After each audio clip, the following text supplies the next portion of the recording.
જય સ્વામિનારાયણ વિદ્યાર્થી મિત્રો, આજે આપણે ધોરણ 7માં સામાજિક વિજ્ઞાન વિષયમાં આપણે પ્રકરણ 2નો અભ્યાસ કરવાના છીએ. દિલ્હી સલ્તનત, જેનો આપણે ભાગ 2 એટલે કે અંક બીજો ભણવાના છીએ. ગયા પીરિયડમાં આપણે પહેલા અંકનો અભ્યાસ કર્યો, જેમાં આપણે દિલ્હી સલ્તનત પર શાસન કરતા શાસકો એટલે કે રાજવંશોનો અભ્યાસ કર્યો. અને આ પ્રકરણમાં આપણે હવે એ રાજ્યવંશોની રાજ્ય વ્યવસ્થા એટલે કે શાસન વ્યવસ્થાનો આપણે અભ્યાસ કરવાના છીએ. અને ત્યારબાદ વિજયનગરનું સામ્રાજ્ય અને બહમની સામ્રાજ્યનો અભ્યાસ કરવાના છીએ. અને સાથે સાથે આપણે દિલ્હી સલ્તનત દરમિયાન જે કિલ્લાઓ અને અન્ય બાંધકામો થયા તેનો પણ આપણે અભ્યાસ કરીશું. આજે આપણે નીચે મુજબના વિષય વસ્તુના મુદ્દાનો અભ્યાસ કરવાના છીએ. દિલ્હી સલ્તનતની રાજ્ય વ્યવસ્થા પ્રથમ જોઈશું. ત્યારબાદ આપણે કિલ્લા અને અન્ય બાંધકામ તેનો અભ્યાસ કરીશું. ત્યારબાદ વિજયનગર સામ્રાજ્ય, બહમનીનું રાજ્ય અને અંતમાં દિલ્હી સલ્તનત શાસનનો અંત. તો આ આપણે વિષય વસ્તુના મુદ્દાનો અભ્યાસ કરવાના છીએ. તો આપણે સૌપ્રથમ દિલ્હી સલ્તનતની રાજ્ય વ્યવસ્થા જોઈએ. તો ઈસવીસન 13મી સદીમાં સ્થપાયેલ દિલ્હી સલ્તનત ભારતમાં રાજ્ય શાસન વ્યવસ્થાની દૃષ્ટિએ વિશિષ્ટ હતું. તો રાજ્ય વ્યવસ્થા અત્યાર સુધીની આપણે જોઈ કે આની આગળ રાજપૂત વંશની રાજ વ્યવસ્થા કેવી હતી. તો એમાં પદ વંશ પરંપરાગત નહોતું, પરંતુ જે બળવાન રાજા હોય તે રાજા બનતો હતો. જ્યારે દિલ્હી સલ્તનતમાં એવું કાંઈ પદ હોતું ન હતું. સુલતાનનું પદ વંશ પરંપરાગત હોવાનો કોઈ સિદ્ધાંત ન હતો અને સુલતાન થવાનો હક દરેક મુસલમાન માટે સર્વસામાન્ય હતો. અને શાસન વ્યવસ્થાનું સ્વરૂપ કેવું હતું? તો સરમુખ હથિયાર જેવું હતું. તેમાં સુલતાનની ઈચ્છા એ જ એનો કાયદો બનતું હતું. અને શાસન સુઘડ અને ખરાબ એ હોવાનો આધાર, એટલે શાસન સારું હોવું કે શાસન ખરાબ હોવું, એનો આધાર મુખ્ય સુલતાનના સ્વભાવ પર રહેતો હતો. એટલે દિલ્હી સલ્તનતમાં આપણે જે રાજાઓનો સ્વભાવ સારો હોય એ રાજાઓનો શાસનકાળ વધારે જોવા મળે છે. ત્યારબાદ દિલ્હી સલ્તનતના શાસનના કેન્દ્રમાં સુલતાન હતો. આ મુખ્ય વસ્તુ છે કે અત્યારે કેન્દ્રમાં કોણ હતો? સુલતાન. અને સુલતાનની સત્તા સર્વોપરી હતી, જે સર્વોચ્ચ સેનાપતિ, કારોબારીનો સર્વોચ્ચ વડો અને સર્વોચ્ચ ન્યાયાધીશ પણ હતો. તો અહીંયા શું કહે છે તમને કે સેનાપતિ, સર્વોચ્ચ સેનાપતિ હતો, પછી કારોબારીનો સર્વોચ્ચ વડો અને ન્યાયાધીશ પણ સુલતાન હતો. હા, પણ સુલતાન બધી જગ્યાએ પહોંચી ના વળે, એટલા માટે તેણે એક મંત્રીમંડળની રચના કરી હતી. અને મંત્રીમંડળના મંત્રીઓ અને અધિકારોની નિમણૂક સુલતાન પોતે કરતો હતો. હવે સલ્તનત શાસન વ્યવસ્થા કેવી હતી? અહીંયા પૂછે પ્રશ્ન કે સલ્તનત શાસન વ્યવસ્થા કેટલા વિભાગોમાં વહેંચાયેલી હતી? તો 3 વિભાગોમાં: કેન્દ્રીય, પ્રાંતિક અને સ્થાનિક. અત્યારે આપણે જોઈએ છે કે કેન્દ્ર સરકાર, રાજ્ય સરકાર અને સ્થાનિક સરકાર, આપણી પંચાયતી રાજનું માળખું છે એ પ્રમાણે આપણે તે સમયમાં પણ આવી રાજ શાસન વ્યવસ્થા હતી. હવે આપણે એમાંથી પહેલું જોઈએ કેન્દ્રીય શાસન. તો સુલતાન, આપણે જોયું કે સુલતાન એ સર્વોચ્ચ વડો હતો, પરંતુ કેન્દ્રીય શાસનમાં પણ સુલતાન જ એ મુખ્ય ગણાતો. અને ત્યારબાદ સુલતાન પછી એનું મંત્રીમંડળ મુખ્ય હતું. સુલતાનનો પ્રધાનમંત્રી એ વજીર કહેવાતો, જે વહીવટી તંત્રનો વડો હતો. મિત્રો, અહીંયા આગળ વજીર એટલે કે જે અત્યારે આપણે જે પ્રધાનમંત્રી કહીએ એ તે સમયમાં એને વજીર કહેવાતો હતો. આપણે જોયું કે બલબનનો વજીર હતો. બલબન એ કોનો વજીર? નાસિરુદ્દીનનો વજીર હતો. અને ત્યાર પછી એ ગાદી પર આવ્યો હતો, બરાબર? તો આ વજીર હતો એની થોડુંક આપણે હોદ્દો જોઈ લઈએ કે મુલકી રાજ્ય વહીવટનો વડો કોણ હતો? વજીર હતો. તેની સત્તા એટલે મુલકી રાજ્ય વહીવટ એટલે કે કોને કોને રાખવા, કોને રાજગાદી સોંપવી. ત્યારબાદ ખાસ કરીને નાણાં ખાતા ઉપર તેની સત્તા હતી. તેનો હોદ્દો ઘણી પ્રતિષ્ઠાવાળો હતો અને પગાર પણ એનો ખૂબ મોટો હતો અને પ્રજાની જરૂરિયાત અંગે તે સુલતાનને વાકેફ રાખતો હતો અને શાસનતંત્રમાં સુલતાનને સલાહ પણ આપતો હતો. ત્યારબાદ ખર્ચ તથા કરવેરા અંગેની બધી જ વ્યવસ્થા પણ તે વજીર કરતો હતો. એટલે કે વજીર એ અહીં આગળ ખૂબ મહત્ત્વનું પદ ગણાય છે. આ ઉપરાંત મંત્રીમંડળ કહ્યું કે એનું મુખ્ય હતું. મંત્રીમંડળમાં સેના વિભાગ, પત્ર વ્યવહાર વિભાગ, ધર્મ વિભાગ, વિદેશ વિભાગ, ગુપ્તચર વિભાગ વગેરે વિભાગોનો સમાવેશ થાય છે. અહીંયા એવું પ્રશ્ન પૂછાય કે મંત્રીમંડળમાં કયા કયા વિભાગોનો સમાવેશ થાય છે? તો સેના વિભાગ. આપણે જોઈએ અલાઉદ્દીન ખિલજીને સેના ઉપર વધારે મહત્ત્વ આપતો હતો. પછી પત્ર વ્યવહાર, તો આપણે આગળ જોઈશું કે તેણે ટપાલ વ્યવસ્થા પણ કરી હતી. પછી એ લોકો ધર્મને ખૂબ મહત્ત્વ આપતા હતા. ત્યારબાદ વિદેશ વિભાગ એટલે આપણો વેપાર એ અન્ય દેશો સાથે થતો હોય છે, જેના કારણે વિદેશમાંથી આપણે સોના, ચાંદીને એવી ઘણી બધી વસ્તુઓ જે આપણા ભારત દેશમાં આવતી હતી. એટલે એ વિદેશ વિભાગ એણે અલગથી બનાવ્યો હતો. અને ગુપ્તચર વિભાગ એટલે કે જાસૂસ, આપણા બીજા શબ્દોમાં કહીએ તો CID, બરાબર, કે બીજા ઉપર નજર રાખવી, બીજા રાજ્યના રાજા ઉપર અથવા તો દુશ્મન રાજાઓ છે એ બધા પર નજર રાખવા સ્પેશિયલ એક ટીમ રાખવામાં આવતી, એને ગુપ્તચર વિભાગ કહેવામાં આવતા. આમ થોડા અંશે આધુનિક મંત્રીમંડળ જેવી વ્યવસ્થા તે સમયે જોવા મળે છે. એટલે કે અત્યારે જે આપણે મંત્રીમંડળ છે જેમાં નાણાં ખાતું છે, વિદેશ મંત્રી ખાતું છે, માનવ સંસાધન ખાતું છે, તો આ બધા જ આરોગ્ય ખાતું છે, ઘણા બધા આપણે ખાતાઓ છે. તો એવી જ વ્યવસ્થા તે સમયે પણ હતી. હવે અહીંયા આગળ આટલું જાણવાનું કહે છે કે અલાઉદ્દીન ખલજીના સમયમાં સરકારી તંત્ર પૂરતી ટપાલ વ્યવસ્થા અસ્તિત્વમાં આવી હતી. એટલે કે સરકાર પૂરતી જ ટપાલ વ્યવસ્થા હતી, પ્રજા માટે ન હતી. તો એને ટપાલીને શું કહેતા? ખેપિયાઓ. એ ખેપિયાઓ શાહી હુકમો એટલે કે રાજા અથવા અમીરોના હુકમો અને બધા સંદેશાઓ લઈ જતા હતા. ત્યારબાદ રાજ્યના મહત્ત્વના મથકે ખેપિયાઓ મળતા. ખેપિયાઓનું તમારે મળવું હોય એ લોકોને તો રાજ્યના જે મહત્ત્વની જે જગ્યાઓ હોય ત્યાં તે મળી જતા. આ રીતે અત્યારની ટપાલ વ્યવસ્થાની પ્રારંભિક આવૃત્તિ તેને કહી શકાય કે અત્યારે આપણે જે ટપાલી જે કરે છે તેની શરૂઆત ક્યારથી? તો આ દિલ્હી સલ્તનતથી તે શરૂઆત થઈ હોય એમ આપણે કહી શકીએ. ત્યારબાદ આપણે જોઈએ પ્રાંતીય શાસન. તો સલ્તનત કાળમાં પ્રાંતને જાગીર કહેવામાં આવતું.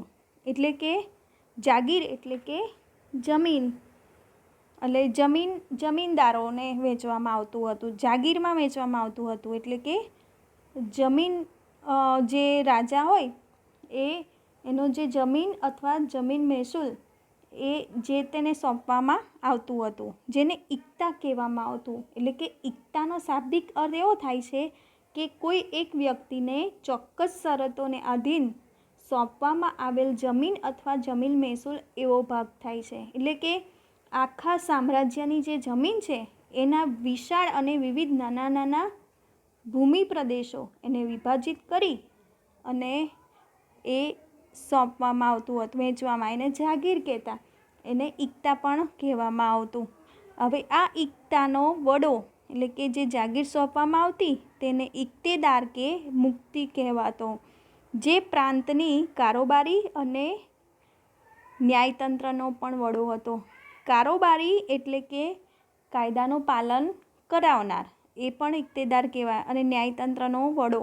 મિત્રો, અહીંયા પ્રાંતીય શાસનની વ્યવસ્થા થાય છે. કેન્દ્રમાં આપણે જોયું તો કોણ હતો? વજીર, અને એના ઉપર સુલતાન. અને હવે પ્રાંતમાં કોણ હતો? ઇક્તેદાર. અને એ ઇક્તેદાર હતો એ કારોબારી અને ન્યાયતંત્રનો વડો. તે વખતે કારોબારી અને ન્યાયતંત્રને સાથે રાખવામાં આવતું, જ્યારે અત્યારની તારીખે ન્યાયતંત્રને એ કારોબારી અને ધારાસભાથી અલગ રાખવામાં આવે છે, જેથી કરીને દરેકને સરખો ન્યાય મળે. તેનું કાર્ય જમીન મહેસૂલ એકત્ર કરવાનું અને સુલતાનને જરૂર પડે ત્યારે લશ્કરી મદદ કરવાનું રહેતું હતું. તો કોનું કાર્ય? તો ઇક્તેદારનું, કે શું કરવું? જમીન મહેસૂલ ઉઘરાવવું અને સુલતાનને જરૂર પડે ત્યારે લશ્કરી મદદ કરવાનું. આપણે જોઈ ગયા કે સામંતશાહી પદ્ધતિ, કે સામંતો હતા જે આ રીતે રાજાઓ સામંતો રાખતા હતા, તો અહીંયા પણ એ લોકો ઇક્તેદારો રાખતા. જે અલાઉદ્દીન ખિલજી અને મુહમ્મદ તગલકના સમયમાં કેન્દ્રીય સેનાને મહત્ત્વ આપી ઇક્તેદારો પર નિયંત્રણ સ્થાપવામાં આવેલ. એટલે કે આપણે જોયું કે અલાઉદ્દીન ખિલજીએ ઇક્તા પ્રથા બંધ કરી અને સેનાને વધારે મહત્ત્વનું અને સુલતાનનું પદ મજબૂત કરેલું, બરાબર. અને પાછળથી મુહમ્મદ તગલકે પણ આ રીતે કેન્દ્રીય આપણે જો આની આગળનો મુદ્દો જોયો તો કેન્દ્ર સરકારને વધારે મહત્ત્વ આપ્યું અને આજે પ્રાંતીય સરકાર ઇક્તેદારો એના પર નિયંત્રણ, એટલે કે એનો હોદ્દો ઓછો કરી દેવામાં આવ્યો. ત્યારબાદ સ્થાનિક શાસન. તો પ્રાંત પછીના એકમને જિલ્લા અને તાલુકામાં વહેંચવામાં આવતા, એટલે કે પ્રાંત પ્રદેશ, જે તે પ્રદેશ હોય એના પછીનું જે શાસન, એટલે કે સ્થાનિક, જ્યાં પ્રજા રહે છે એની આજુબાજુનો વિસ્તાર, અને જેને અનુક્રમે શીખ અને પરગણા કહેવામાં આવતા. આપણે અત્યારે ગ્રામ પંચાયત છે તેવી જ રીતે ત્યારે પણ ગામનો વહીવટ મુખી કે મુકાદમ કરતો. મુખી એટલે કે સરપંચ અથવા મુકાદમ કહેતા એને, અને તેને મદદ કરવા માટે પરવારી અને કારકુન હતા. એટલે કારકુન અને પરવારી એ પણ એને ક્લાર્ક એને મદદ કરતા હતા. હવે આપણે આગળનો મુદ્દો જોઈએ, કિલ્લાઓ અને અન્ય બાંધકામ. અહીંયા આપણે સલ્તનત સમયમાં જે બાંધકામો થયા તેના ચિત્રો પહેલાં આપણે જોઈશું.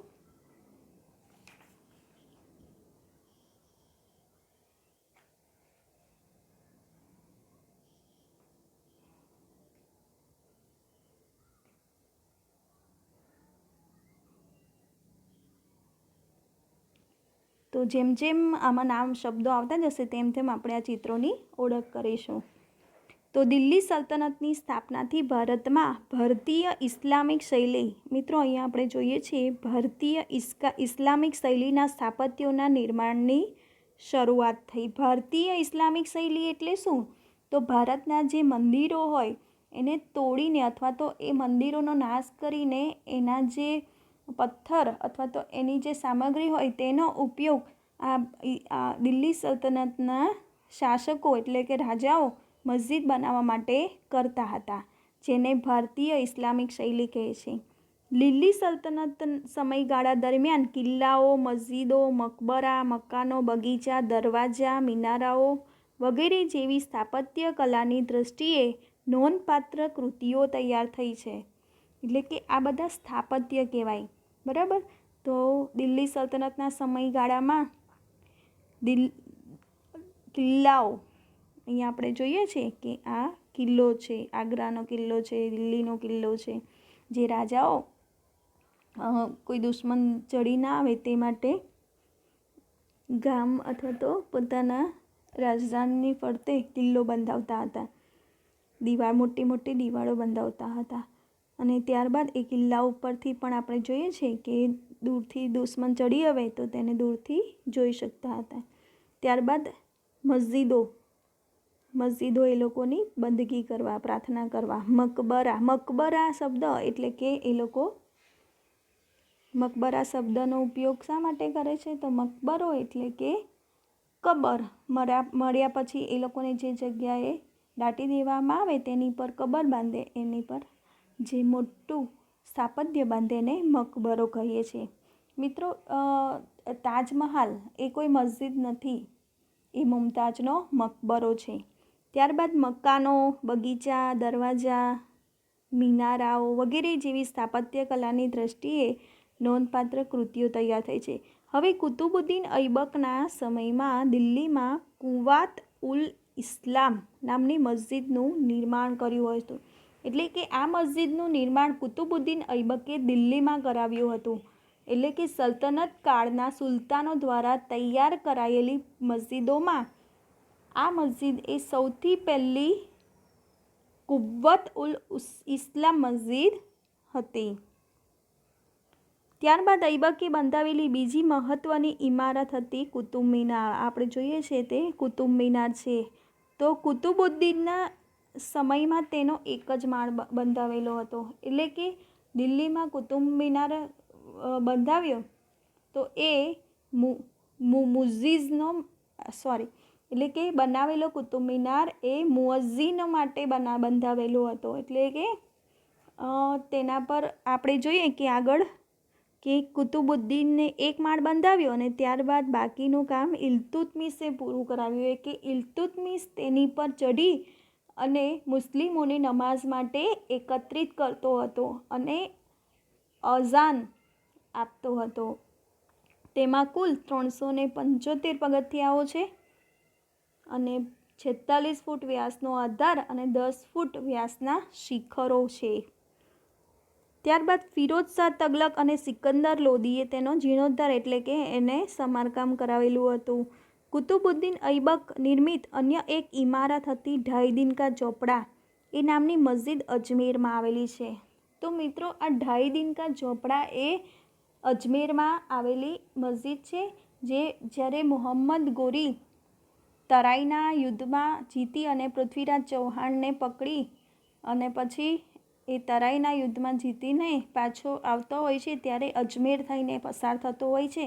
તો આ અજમેરમાં એક સંસ્કૃત મહાવિદ્યાલય હોય છે જેનું નિર્માણ વિગ્રહ રાજે કરાવ્યું હતું અને આ સંસ્કૃત વિદ્યાલયની અંદર એક સરસ્વતી મંદિર પણ હોય છે જેમાં સોના, ચાંદી, હીરા, મોતી, જવેરાતો એટલું અઢળક સંપત્તિ હોય છે જેના કારણે મોહમ્મદ ગોરી તેની પર લૂંટ ચલાવે છે અને લૂંટ ચલાવી અને એ જગ્યાએ મસ્જિદ બાંધવાનું કહે છે. એટલે એ મંદિર તોડીને ત્યાં મસ્જિદ બનાવવામાં આવે છે અને એ મસ્જિદનો એણે સમયગાળો આપ્યો હોય છે 2.5 દિવસનો. તો આપણે જોઈએ છીએ કે મોહમ્મદ ગોરીનો ગુલામ આ કુતુબુદ્દીન ઐબકે 2.5 દિવસની અંદર એટલે કે 2.5 દિનની અંદર એ મસ્જિદ બનાવી જેને આપણે ઢાઈ-દીન કા ઝોપડા કહીએ છીએ.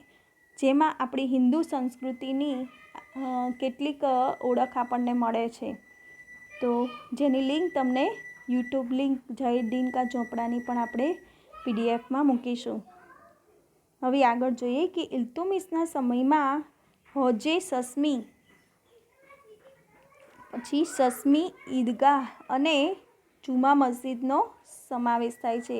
તો દિલ્હીમાં સૌથી મોટી મસ્જિદ છે જુમા મસ્જિદ. તો આ બધી એણે મસ્જિદો બંધાવી. ત્યારબાદ ખલજી વંશ દરમિયાન અલાઉદ્દીન ખલજીએ બંધાવેલ અલાઈ દરવાજા નામનો પ્રવેશ દ્વાર, પછી સીરી નામનો કિલ્લો અને સીરી નામનું નગર. આ અહીંયા તમને જોઈ શકો છો કે આ સીરી નામનો કિલ્લો છે ને નગર પણ ત્યાં જ આવેલું છે. તો ત્યાં તથા હોજે ખાસનો સમાવેશ થાય છે. તુગલક શાસન દરમિયાન તુગલકાબાદ, ફિરોઝાબાદ, હિસાર, જોનપુર, ફિરોઝપુર, ફતેહાબાદ વગેરે નગરો વસાવવામાં આવ્યા. એટલે કે તુગલકે શું કર્યું કે બધા નગરો વસાવ્યા. આ સમયગાળા દરમિયાન દિલ્હીમાં અનેક કિલ્લાઓ, મસ્જિદો, તળાવો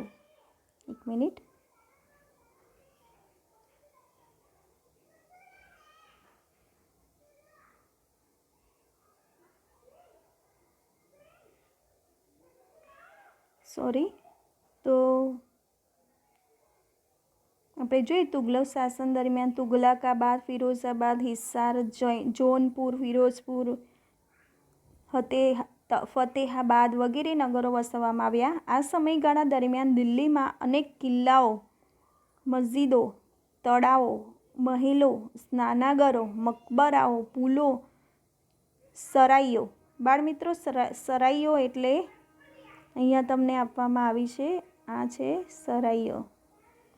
તો સરાઈઓ એટલે કે મુસાફરોને રહેવા માટેની ધર્મશાળાઓ, આપણે ધર્મશાળા કહીએ ત્યાં. આ રીતે મુસાફરોને રહેવા માટે એ લોકોએ સરાઈઓ બંધાવી હતી અને બગીચાઓ વગેરેનું નિર્માણ થયું. સૈયદ અને લોધી વંશ દરમિયાન મકબરાઓ અને મસ્જિદનું નિર્માણ થયું. મકબરાઓ એટલે કે આ સુલતાનો જે મૃત્યુ પામતા ત્યાં તેની કબર પર એક સ્થાપત્ય બંધાવતા, જેને મકબરાઓ કહેતા. સૈયદ અને મસ્જિદનું નિર્માણ થયું. ત્યારબાદ જેમાં બંદે ખાનનો ગુંબજ, બડા ગુંબજ, મોઠની મસ્જિદ અને શિહાબુદ્દીનનો મકબરો એ મુખ્ય છે. અહીંયા ગુંબજ તમને બતાવવામાં આવ્યું છે, બરાબર. તો એ શિહાબુદ્દીનનો પણ મકબરો એ બધા મુખ્ય છે. હવે આપણે વિજયનગરનું સામ્રાજ્ય તેની આપણે ચર્ચા કરીશું. તેનો સમયગાળો છે 1206 થી 1290. તો તુગલક વંશના નિર્બળ સુલતાનનો સમય, તે દરમિયાન દિલ્હી સલ્તનતના વિઘટનની પ્રક્રિયાનો પ્રારંભ થયો. સૈયદ વંશ અને લોધી વંશ દરમિયાન આ પ્રક્રિયા વિઘટન એટલે બધા આ જે સામ્રાજ્યો એમાંથી સ્વતંત્ર રાજ્યો થયા. તૈમૂરના આક્રમણને કારણે પણ સ્થિતિ વધુ વણસી હતી. જોયું કે તૈમૂરના આક્રમણ થયું ત્યારે દિલ્હી એણે લૂંટી લીધું અને તુગલક વંશમાં સૈયદ અને લોધી વંશ આવ્યું. આ બધી પરિસ્થિતિને કારણે ઉત્તર અને દક્ષિણ ભારતમાં અનેક પ્રદેશો સ્વતંત્ર થયા. તો આપણે જોયું કે હર્ષવર્ધન ને પુલકેશી બીજા એ શક્તિશાળી શાસકો થઈ ગયા અને ત્યારબાદ કેટલાક રાજ્યવંશોનો આપણે ઉદય થયો, બરાબર, જે આપણે આગળના પ્રકરણમાં જોયું. એવી રીતે અહીંયા પણ ઉત્તર અને દક્ષિણ ભારતમાં અનેક પ્રદેશો સ્વતંત્ર થયા, જેમાં વિજયનગર, બહમની, માળવા, મેવાડ, બંગાળ, જોનપુર વગેરેનો સમાવેશ થાય છે. અહીં આપણે વિજયનગર અને બહમની રાજ્ય વિશે થોડી વાત કરીશું. વિજયનગર સામ્રાજ્ય, અહીંયા આપણને વિજયનગર સામ્રાજ્યનો નકશો આપેલો છે, જેમાં અહીંયા નીચે બ્લુ કલર છે એ વિજયનગર સામ્રાજ્ય અને આ ઉપર છે એ બહમની સામ્રાજ્ય છે. તો હરિહરરાય અને બુક્કારાય નામના અહીંયા આગળ છે વિજયનગર સામ્રાજ્યના બે મુખ્ય ભાઈઓ 1336માં. હરિહરરાય અને બુક્કારાય નામના બે ભાઈઓ એ તુંગભદ્રા નદીના કિનારે પોતાના રાજ્યની રાજધાની બનાવી વિજયનગર સામ્રાજ્યનો પાયો નાખ્યો. તો બે ભાઈઓએ વિજયનગરની સ્થાપના કરી, હરિહરરાય અને બુક્કારાય. તો મુહમ્મદ તગલકે ગુંડીના રાજા મૃત્યુ પામતા ત્યાંના વહીવટદાર તરીકે આ બંને ભાઈઓને નિમ્યા હતા. તો મુહમ્મદ તગલકે આ બંને ભાઈઓને અહીંયા દક્ષિણમાં મોકલ્યા હતા.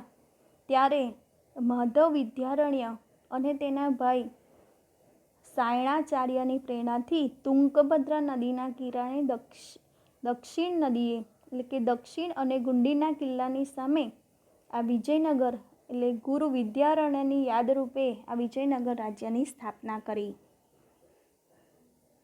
તો શરૂઆતમાં આ નગર એ તેના ગુરુ સ્વામી વિદ્યારણ્યના નામ પરથી વિદ્યાનગર તરીકે ઓળખાયું, પરંતુ પાછળથી તેમના સમ્રાટોની લશ્કરી સફળતાને કારણે તે વિદ્યાનગરમાંથી વિજયનગર તરીકે ઓળખ પામ્યું.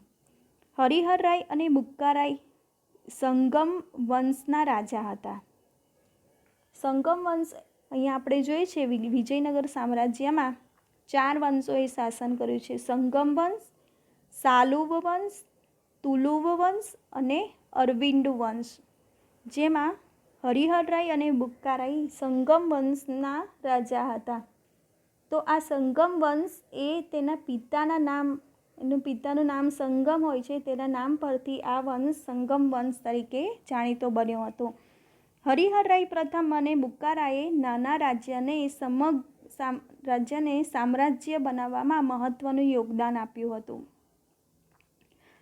ત્યારબાદ સાલુવ વંશનું શાસન 20 વર્ષ ચાલ્યું. સાલુવ વંશનું શાસન કેટલા વર્ષ ચાલ્યું? 20 વર્ષ. અને ત્યારબાદ તુલુ વંશની સ્થાપના થઈ. તો સાલુવ વંશમાં 3 રાજા થઈ ગયા: નરસિંહ સાલુ, તિમ્ન અને ઇમ્માડી નરસિંહ, આ 3 રાજા સાલુ વંશના, જેની માહિતી આપણને આપી નથી. અને ત્યારબાદ આવે છે તુલુ વંશ, કારણ કે તુલુ વંશના જે રાજા થઈ ગયા જેણે વિજયનગરની સામ્રાજ્ય ખૂબ જ મોટો વિકાસ કર્યો હતો, છે કૃષ્ણદેવરાય. અહીંયા ફોટો આપણને આપ્યો છે કૃષ્ણદેવરાય. તો તુલુ વંશમાં કૃષ્ણદેવરાય જેવો શ્રેષ્ઠ શાસક થયો, જે માત્ર તુલુ વંશનો જ નથી, માત્ર તુલુ વંશનો નહીં, પરંતુ સમગ્ર વિજયનગર સામ્રાજ્યનો સર્વશ્રેષ્ઠ શાસક એ સાબિત થયો છે. એટલું જ નહીં, તેને ભારતના એક મહાન શાસક બનવાનું ગૌરવ પણ તેણે મેળવ્યું છે. એટલે કે તેણે શાસન દરમિયાન અનેક વિજયો હાંસલ કર્યા છે. તેણે બીજાપુર અને ઓરિસ્સાના રાજવીઓને હરાવી વિજયનગર રાજ્યનો ભારે વિકાસ પણ કર્યો હતો. ત્યારબાદ આપણે જોઈએ કે કૃષ્ણદેવરાય મોટા ભાગનું જીવન યુદ્ધ ભૂમિ પસાર કરવા છતાં તેને વહીવટીતંત્રની ઉપેક્ષા કરી ન હતી. એટલે કે એકલા યુદ્ધો નહોતા કર્યા, તેમણે યુદ્ધની સાથે સાથે રાજ્યમાં તળાવો, નહેરો ખોદાવી ખેતીવાડીને સમૃદ્ધ કરી. મિત્રો, સૌપ્રથમ તેણે એન્જિનિયરોને બોલાવીને નહેરો ખોદાવી હતી.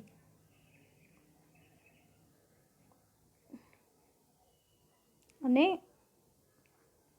કેટલાક અયોગ્ય વેરાઓ પણ નાબૂદ કરી અને પ્રજાનો પ્રેમ મેળવ્યો હતો.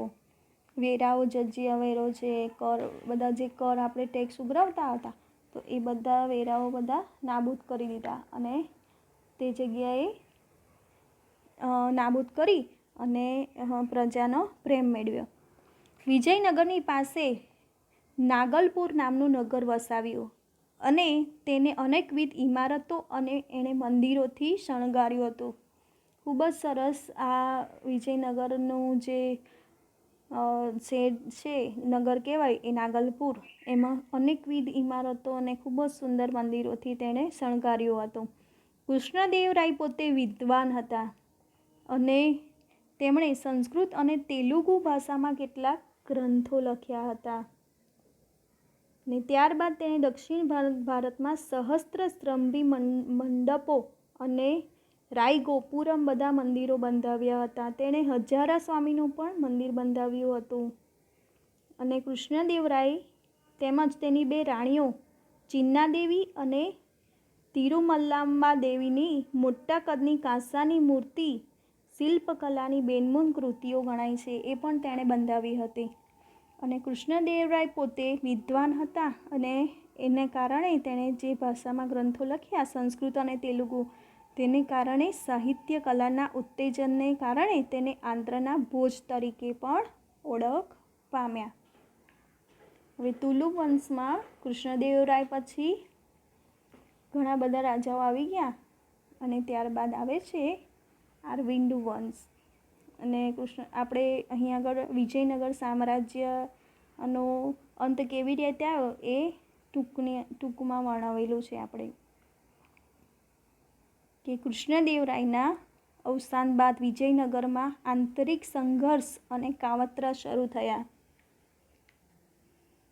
અને 23 જાન્યુઆરી 1565માં તાલીકોટાના યુદ્ધમાં, એટલે કે રાજા સદાશિવરાય અને દક્ષિણના બીજાપુર, ગોવલકોંડા, બીડર અને અહમદનગરના સુલતાનોનો સંઘ વચ્ચે તાલીકોટા પાસે આવેલા રાક્ષસ અને તંગડી નામના 2 ગામો નજીક યુદ્ધ લડાયું, જેને તાલીકોટાની યુદ્ધ કહે છે, જેમાં મુસ્લિમ રાજ્યો અને એમાં બહમની રાજ્ય પણ ભેગું હતું. તો આ રીતે બધા સુલતાનો ભેગા થઈ, એટલે કે મુસ્લિમ રાજ્યો બધા બનેલા સંઘની સામે વિજયનગરનો પરાજય થયો.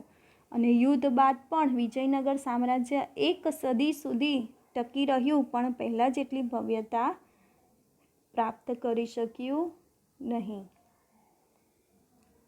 ત્યારબાદ આપણે બહમની રાજ્યનું જોઈએ. તો બહમની રાજ્યનો સમયગાળો છે ઈસવીસન 1347થી 1518. તુગલક વંશના સમયમાં જ દખ્ખણમાં જફર ખાને, એટલે તુગલક વંશ ઉત્તરમાં તો ત્યારે દખ્ખણમાં જફર ખાને બહમની રાજ્યની સ્થાપના કરી. આ રાજ્યે લગભગ 1.5 સદી સુધી દક્ષિણ ભારતની રાજનીતિ પર પ્રભાવ પાડ્યો. જફર ખાને અલાઉદ્દીન બહમન શાહ નામ ધારણ કરી સ્વતંત્ર શાસન કર્યું. એણે પોતે કયું નામ ધારણ કર્યું? તો અલાઉદ્દીન બહમન શાહ નામ ધારણ કર્યું. તેણે નવા સ્વતંત્ર રાજ્યની રાજધાની ગુલમર્ગને બનાવી. બહમની રાજ્યની રાજધાની કઈ છે? તો ગુલમર્ગ. અને પોતાના રાજ્યમાં તેણે પોતાના રાજ્યમાં બીજા અનેક પ્રદેશો જોડી દીધા. ત્યારબાદ અહમદ શાહે ગુલમર્ગથી રાજધાની બીડર ખસેડી. અહીંયા આગળ આટલા ભાગમાં બહમની રાજ્ય આપેલું છે, ત્યાં આ બધા પ્રદેશો આપેલા છે. અને બીડરમાં અનેક ઇમારતો બંધાવી. મોહમ્મદ શાહ ત્રીજાનો વજીર મહમૂદ ગવા હતો. તેણે સક્ષમ વહીવટી તંત્રની રચના કરી અને મોહમ્મદ શાહ ત્રીજાના સમયમાં બહમની સત્તા મજબૂત બની હતી. કોના સમયમાં? તો મોહમ્મદ શાહ ત્રીજાના સમયમાં. પરંતુ ત્યારબાદ આ મહમૂદ શાહ બહમની બીજાના સમયમાં રાજ્યની તમામ સત્તા તેના વજીર કાસિમ બરીદના હાથમાં આવી અને તેના સમયમાં જ બહમની સામ્રાજ્યનો અંત આવ્યો. અહીંયા જો વજીર શબ્દ આપેલો છે, તો તેના વજીર કોણ હતો? કાસિમ બરીદ. અને તેના આ રીતે બહમની સામ્રાજ્યનો અંત આવ્યો.